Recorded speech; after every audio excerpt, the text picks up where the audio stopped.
It's working. Touch any more buttons. Just don't touch it anymore. What's really great about this whole thing, though, is my grandma always has computer problems. And so my dad is the one who goes to help her. And he says the exact same things that I'm saying to him right now. And what I know is that by the time I have kids, they'll be like 3 or 4 years old and they'll be like, Dad, don't push any more buttons. It's just gonna. Silas, can you hear me, Silas? Yes, yeah. We can all hear you now. Okay, so by the time you have kids, you're sure they'll still have buttons? Yeah, you're right. They'll say, don't mess with the hologram, Dad. Whatever it is, though. Don't talk back. Yeah. Don't respond to the computer, Dad. Anyway, welcome to the CouncilCast. This is episode 38, being recorded on it's not March anymore. We are now in April 3rd, 2018. The council is now in session, as with every week, we'll make arbitrary decisions about topics on science, technology, and random shit with little background and next to no expertise. All CouncilCast decisions are final and have no bearing on anything. So, to start off the night tonight, now that we have everybody here, after some technical difficulties, we're going to talk about a asteroid that's going to hit the Earth, apparently. Good. So, if anybody wanted to know when the world was going to end, you can now put a date on your calendar as September 22nd, 2135. It's a Thursday. Did you check? The article says it. Oh. It is a Thursday, so if you're still going to be around and you want to go and hang out outside, maybe watch this asteroid blow up the Earth, yeah, you could probably go do it. So somebody else who read the whole article, what is the technology that they're using to know this? Is it sonar? It's definitely sonar. First, we filled space with water.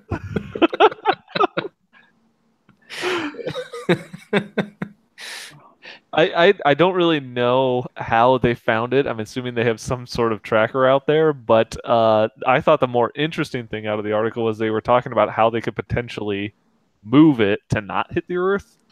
And they apparently have a Armageddon.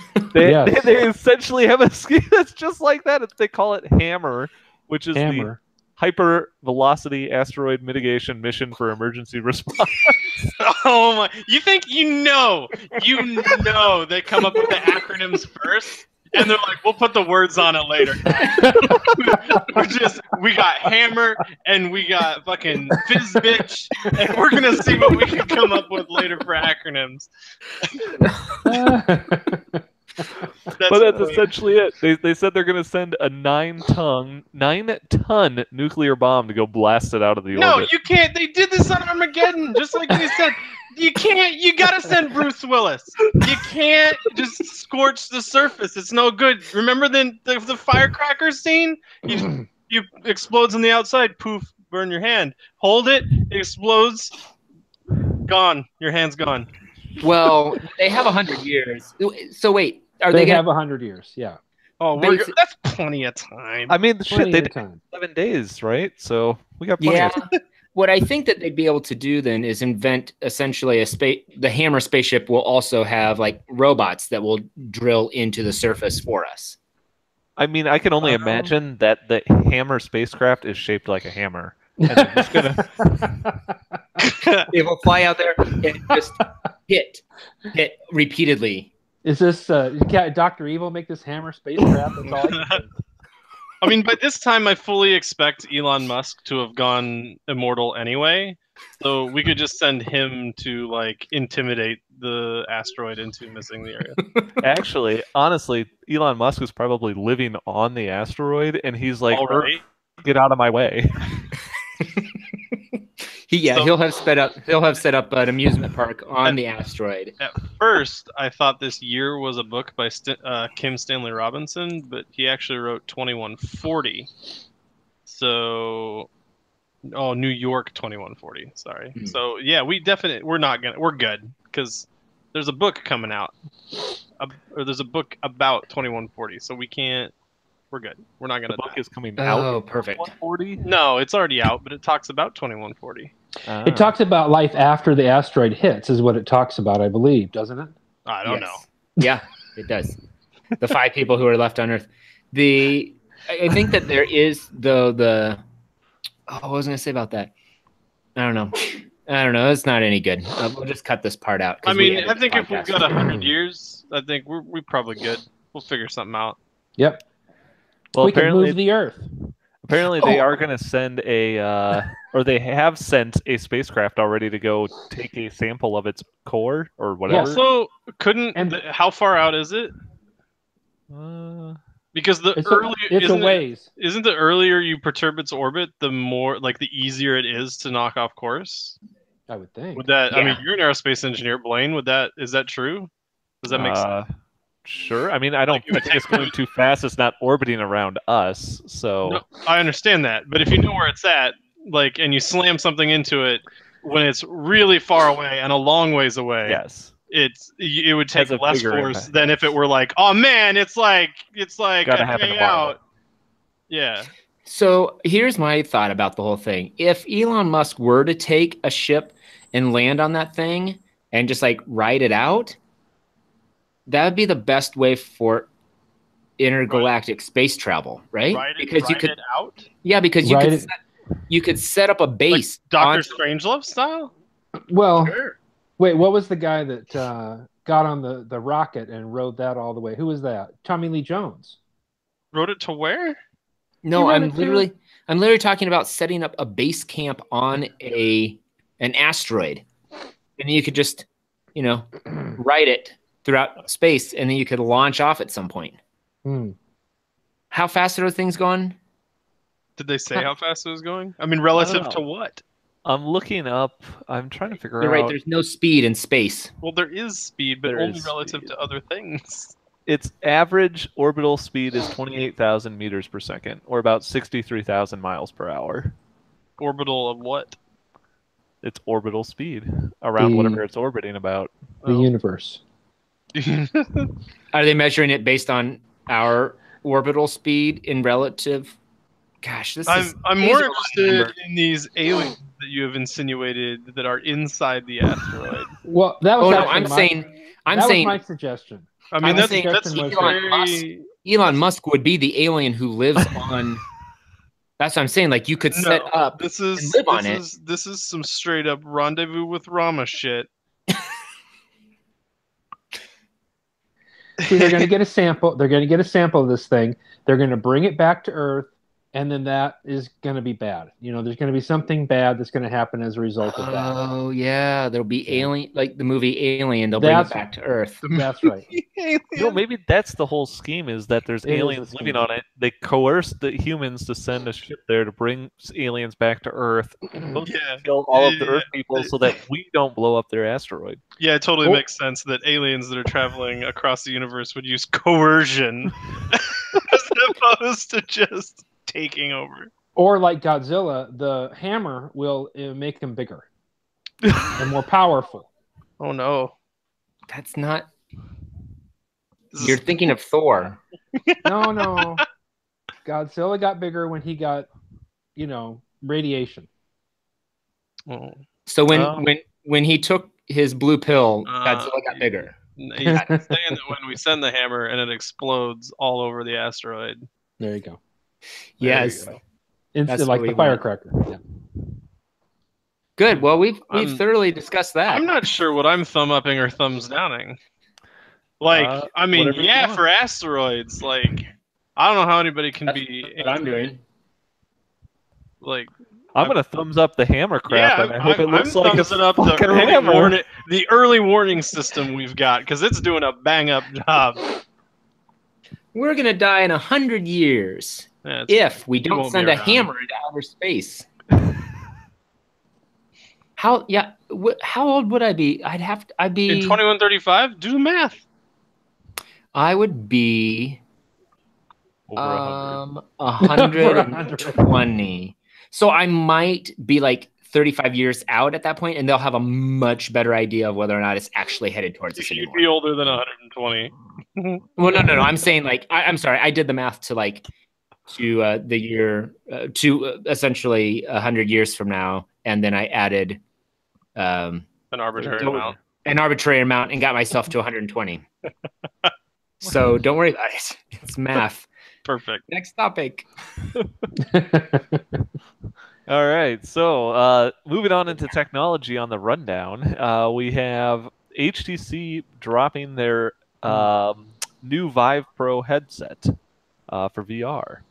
So for everybody who has really only this kind of only applies to people who already own a Vive. So for people who already own, because here's the reason: it doesn't come with the controllers or the lighthouses or anything else you need. It literally you'd have to buy those separately. You can't buy them separately. What? Unless you. But I want the higher resolution thing. Then you better have purchased the original Vive to start with. Oh, that's some bullshit. Yeah, we got the thumbs down already. That's a big thumbs down for me. Although I've read that even if it was supposed to be more for like professional consumers, like, are they not gonna want the stuff? Like the controllers and stuff? Like, come on. I honestly think that they're probably just assuming that everybody who had a Vive wants to buy the Vive Pro, and they're okay paying $800 for it. Well, I wonder if it's like I wonder if they're doing it as a soft release, so they can work out the bugs with this Pro set before they release it with the controller and things to an audience who doesn't know what they're doing yet. No, I think that they are just thinking that their product is so amazing, and the people who already have it are going to want a better version. Mm-hmm. I mean, I do want the better version. I like the idea of it being OLED displays at 1400 by 1600 versus 1080 by 1200. Like that's a decent improvement. But I don't. What do I do if I want the extra stuff? That sucks. So they did give a concession. They at least dropped the price for the original Vive to $500. So for $1,300, you can have the whole thing. I don't know what HTC is thinking with this. Also, I thought Ryan Dunn from Jackass died in a car crash, but that's clearly him wearing the Vive. Look up a picture of Ryan Dunn and tell me that's not Ryan Dunn. Okay, I'm doing this right now. Hold on. Oh my god, it totally is him. That's pretty legit. It is, dude. So anyway, from what I've heard, the new Vive Pro is better, like significantly better. I think reviews just came out today, from what I've heard, and everybody so far has said that the screens are better. You don't have as much of a screen door effect. The headset's better. It now includes, your earphones kind of built into the headset. I don't know why they're not around ear and noise canceling. Because that would be pretty awesome to have VR and noise canceling headphones while you're running around your house and can't see anything. Completely, and then like a little like a special room where there are lots of knives and glass shards everywhere. Yeah, exactly. Hypodermic needles. That's the type of VR situation I want to be in. There you go. I'm thumbs down already. I'm just like you guys. What the hell, HTC? Yeah, it just doesn't make any sense why they can charge $700, $800, whatever it is. All right. So if you wanted to get a controller, you might be able to get a controller from the U.S. Navy. Segway man. Sick segue, bro. Who apparently the Navy's newest attack submarine is now partially controlled by a 12-year-old Xbox controller. Which makes sense. Great. You gotta get as many millennials in there to ruin other shit too. Like I'm sure the Navy likes.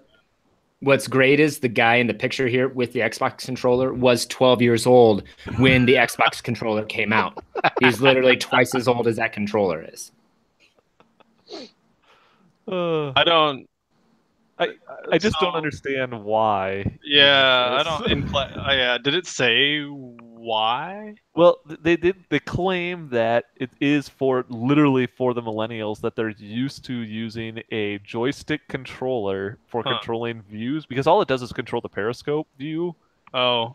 And so I'm trying to figure out why couldn't you just give them a freaking joystick then? Why a controller? Yeah. I don't know.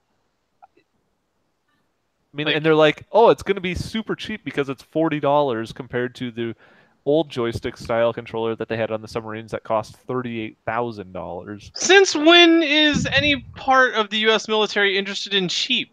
Like, they're not going to be able to like I thought everything produced for them was like some form of like out for bid, and then here's the contract, and then overcharged. Like, what are they gonna? They're just gonna buy these off the like send Dave down to the local Best Buy when the ship is being built. No. These are the old ones. They're gonna go to GameStop. These are the old ones. Yeah, they have to get I wonder, get them off Craigslist. And then they get some freakazoid cadet come through with massive hands, and they got to find one of the original Xbox controllers.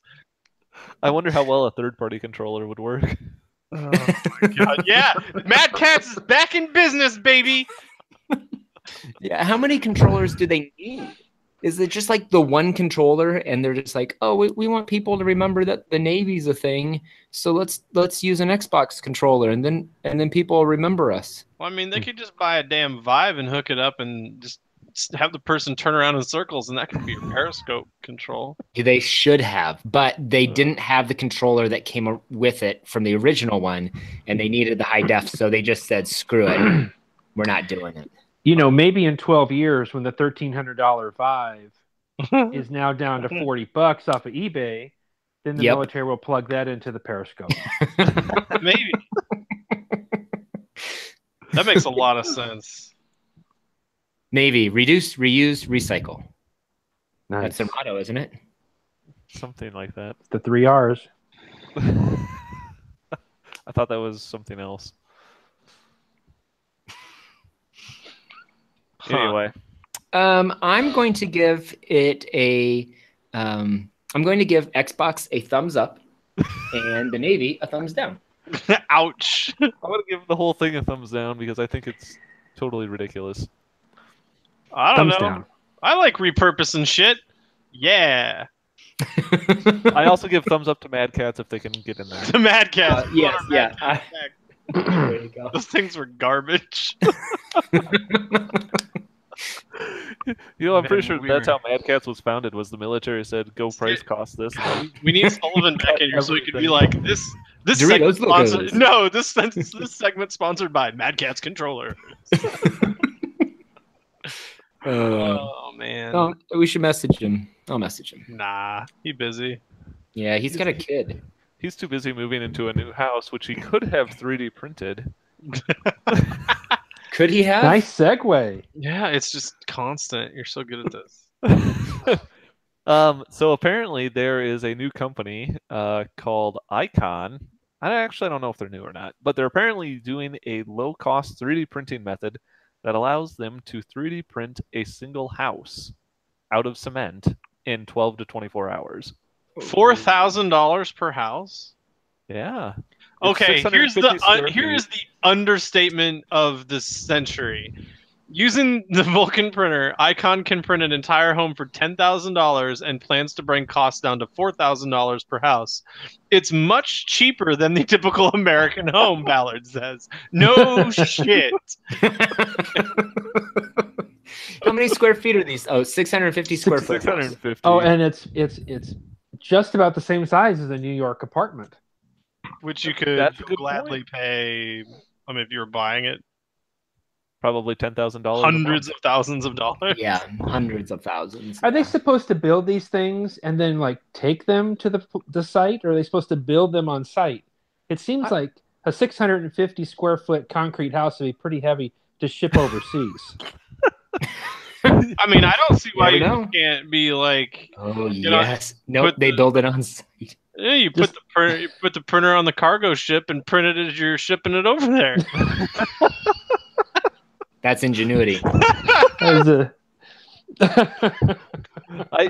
believe they are printing them in place, but it does have a living room, a bedroom, a bathroom, and a curved porch. That's fancy. Fancy. This really is incredible though, because concrete in and of itself is not a very expensive construction material. Yeah. And it's very sound. And you think about Habitat for Humanity and the time that it takes for one of those houses to be built. This happens. How long did they say it takes?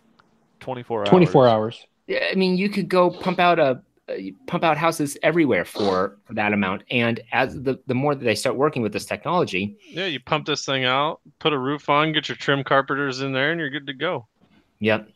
And so somebody can have a house overnight, and I don't know. I think it's a really, really cool thing. I think that there are definitely going to be some issues with making that successful, because I imagine I'm watching this video here, and the machine itself does not look like the easiest thing to bring into every place. Yeah, it's not a real portable setup. No. Yeah. I don't think you can print them in place.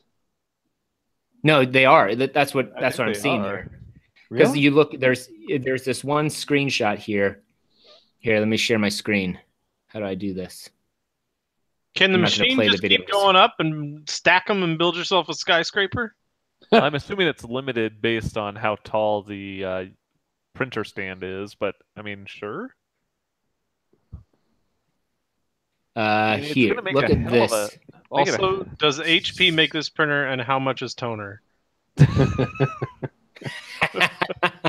So here, do you see this picture on my screen here, and kind of over in this area here? I don't know if you can see my mouse. Oh yeah, you can.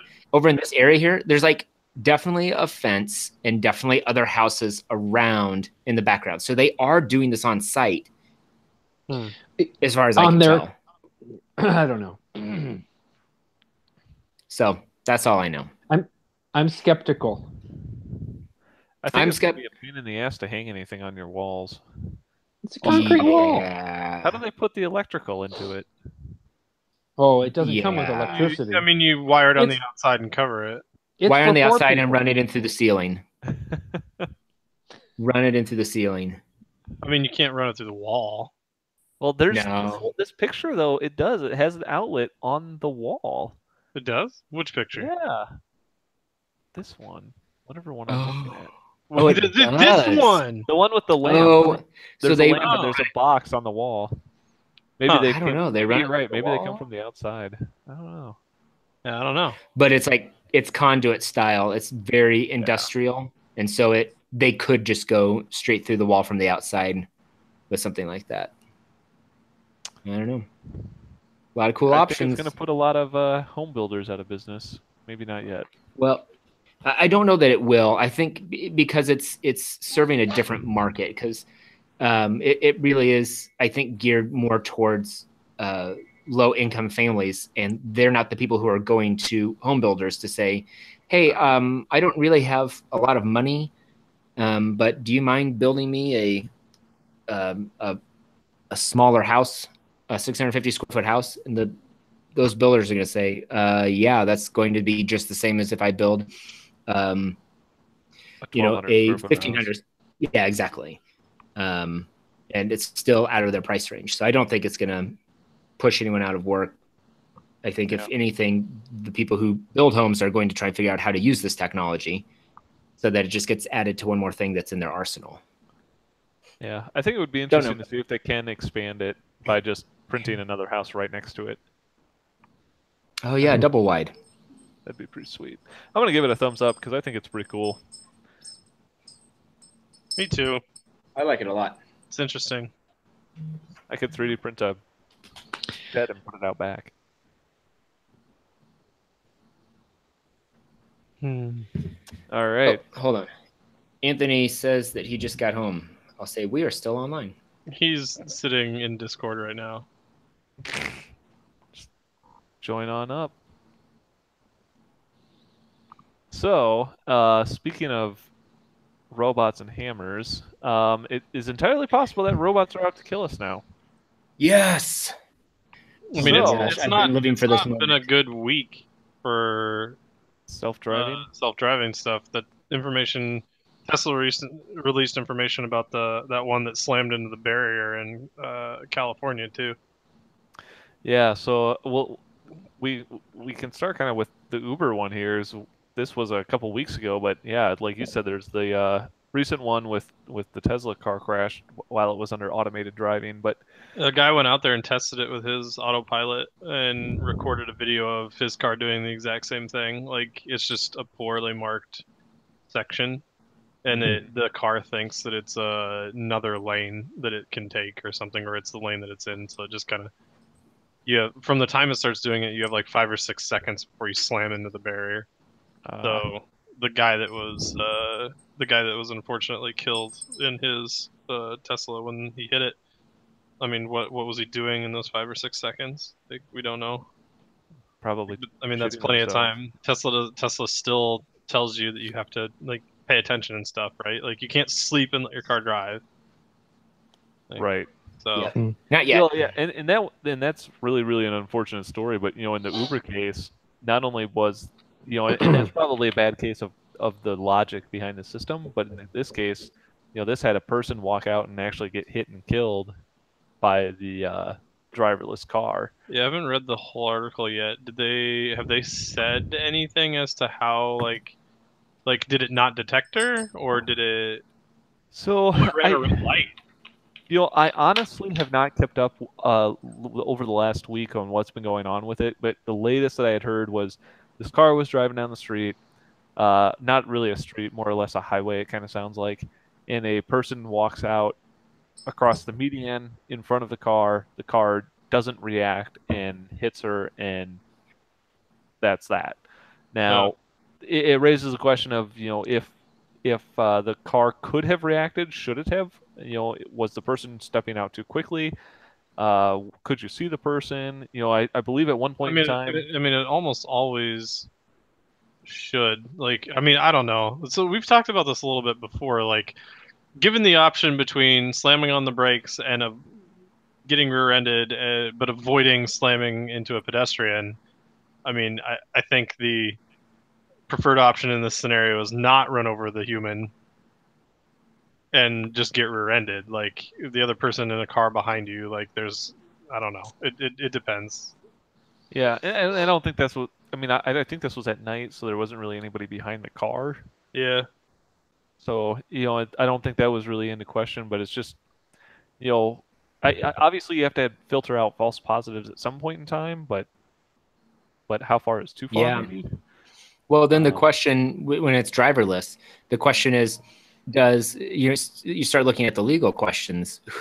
Does the company just get sued, or does somebody have to go to jail for manslaughter?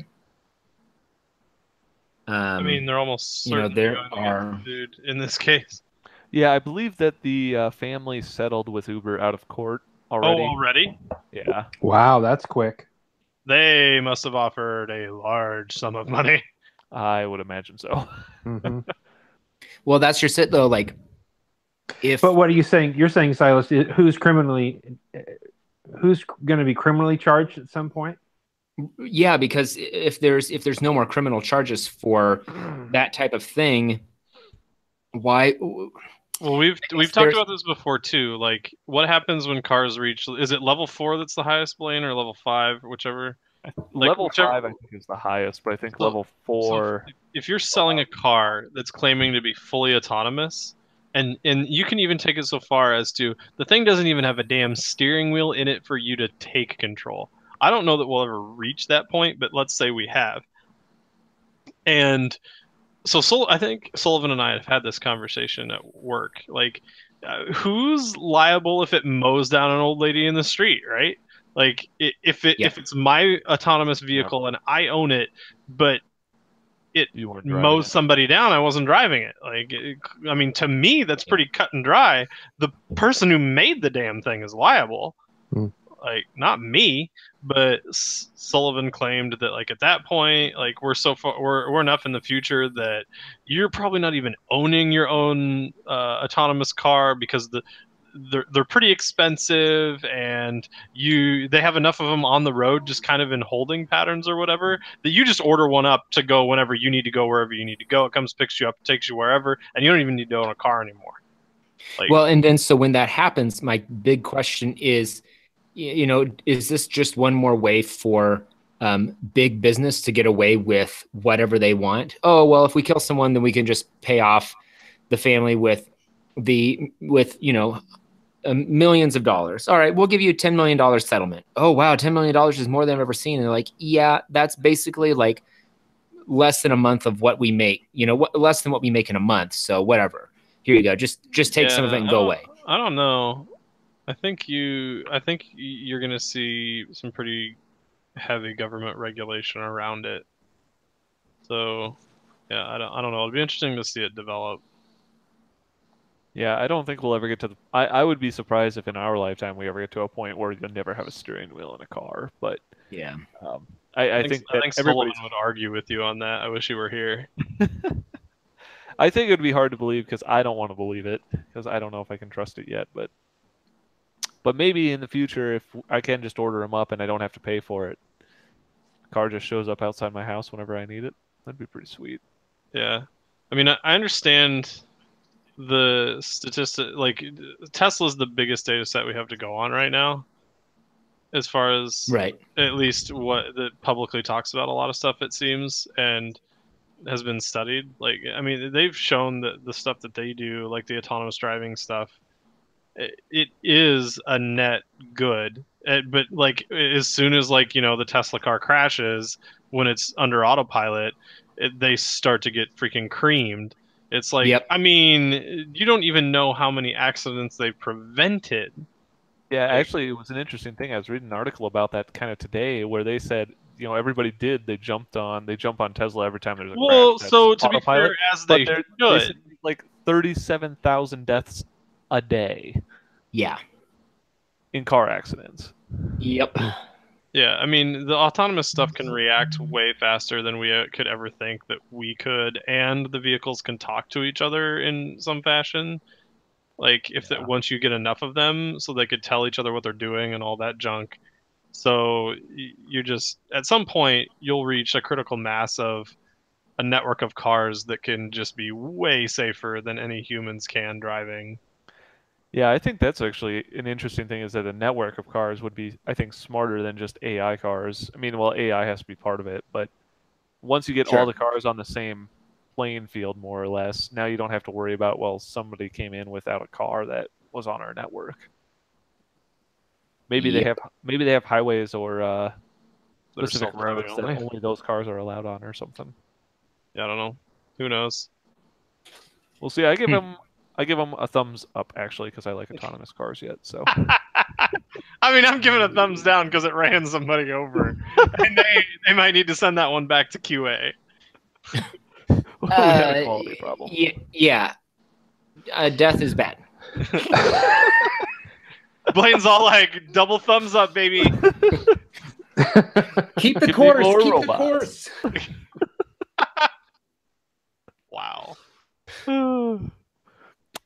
Speaking of people being stupid, if you remember from a few weeks ago, maybe a couple months ago now. Yeah, I remembered this. The flat earther who doesn't believe in science, I guess it's debatable if he's a flat earther, but he officially does not believe in science, has now launched himself into the sky with a steam rocket. And he only went 1,875 feet up. But he did it without being crushed or scalded to death. I know, it's unfortunate. You're like, oh, death is bad, except for the flat earther. It was really funny to see this juxtaposed against SpaceX's launch yesterday, in which they went, to space, and you could see that the Earth was round. So this guy, went 2,000 feet up into the air and comes back down, and he says, "Inconclusive," or has he actually come out and said that, I didn't see it, so it can't be. And then people are like, let's do some math and prove that you wouldn't be able to see the curvature at that altitude. Yeah. I just think it's hilarious that he built a rocket that's basically made of steam, and that he did not blow up. So it was a steam. I didn't know it was a steam rocket. I thought he just yeah, bought a bunch of hobby solid fuel rockets. No, his big thing is that he doesn't believe in science, so he Yeah. apparently doesn't use math to do any of this. But he believes or knows somehow that if you put steam under pressure, it will launch itself. That sounds like science. That's not science. That's voodoo. No, he's experienced it with his pressure cooker at home. And so I could turn this into a rocket. Yeah, for sure. I do like that he was told that this other headline is flat Earth researcher. And they really should have put researcher in quotes. What if he doesn't believe in science? What the fuck does he think a researcher is? Flat Earth researcher told he can't blast himself into the sky at 500 miles per hour on public lands. It's a great headline. Yeah, I think his original thing was that he was supposed to shoot it and go more horizontal, but it was going over public land, and he was basically told you can't do that. Why did he want to go more horizontal? He needs to get altitude to see the curve. Altitude! Because he need to cover distance. He probably thought if he covered the distance and fell off the edge of the Earth, he could prove that it was flat. See, we were thinking about it all wrong. He was thinking he could just reach the edge just like old Columbus did. Yes. I didn't watch this guy do this. I want to see him do it. Oh my god. Is there video? Yeah, there's video. Yeah. I didn't see this Nope, part there of goes. it. It's a zippy little rocket, actually. He took off. Holy cow, look at it go! Well, he gets up there pretty good. Why was he? Why didn't he put a camera in it? Oh, because he doesn't want anybody to see the curve, baby. He doesn't believe in science, Silas. Come on. I feel like this is like the biggest like ruse of all time. Like, oh, if I tell everyone I don't believe in science and then do sciencey stuff, I will get thousands of clicks on the internet. So he's probably like, if he has a website, no, this guy can't be that crazy, right? Like, am I naive? If he has a website and he puts ads all over it, he's probably made $100 million already. I think you're giving him way too much credit. I don't know, dude. I mean, he launched himself 2,000 feet in the air. I don't think that he's thinking about ads on. I mean, independently social of media. not believing in science, that sounds like a pretty good time to me. Like, maybe I would just like it. But I'm not going to say that I'm doing like flat Earth research, shooting myself into the air on a steam rocket. I'm just going to say I wanted to have a good time. But I guess not if you want to drum up a bunch of controversy and get a bunch of clicks. AdSense, baby. That's where it's at. These 251 likes and 103 likes and 61 likes. That's okay. Good point. That no one is watching this. We are. Well, they will after this broadcast. That's true. Oh, for sure. We just made him internet famous. I just remember the little guys when he did. I just feel like everybody that watched this go off that's awesome. Had to have been like, that was it? That's all the higher he's gonna go? His YouTube video does have over 1 million views already. So oh my, that's some money right there. Yeah, but he used not a lot. He used Steam though. That's pretty awesome. He's just. I'll give it a thumbs up. Yeah, well, I mean, whatever, dude. Why not? Just do it again. Maybe it won't go so well next time. What a jackass! He said he did do it. He launched himself on a rocket, steam-powered rocket, 4 years ago in 2014. So he's done this before. The AP noted the triumphant Rocketeer's future plans include building a Raccoon, which sounds like an air-launched rocket that involves a balloon instead of a plane, and is apparently intended to get him high enough into the air to test his flat Earth theory. 68 miles, well above the breathable atmosphere and the Armstrong limit, where all bodily fluids would boil away in an unpressurized environment. I think this guy's in charge of the Hammer Project, isn't he? That was the first flight test. That's our show. Yeah. That was I segued it back. Yeah, yes, that's the biggest segue of all time. He just flew the ball peen. Oh man. He'll load That's up his ridiculous. spacecraft with all the air in space. Oh my god. All right. Anyway, I don't know. Thumbs up pretty for unique. science. I guess Thumbs up for not being a scientist. And with that, the council meeting is adjourned. If you liked what you saw and want to check out all past episodes of the CouncilCast, you can go to councilcast.org. And all of our podcasts are recorded live on YouTube, but you can also find the audio files on iTunes. Good luck. If you also have a topic you'd like the council's decision on, you can email us at councilcast@gmail.com or on the Twitter at the CouncilCast, or search Facebook for the CouncilCast.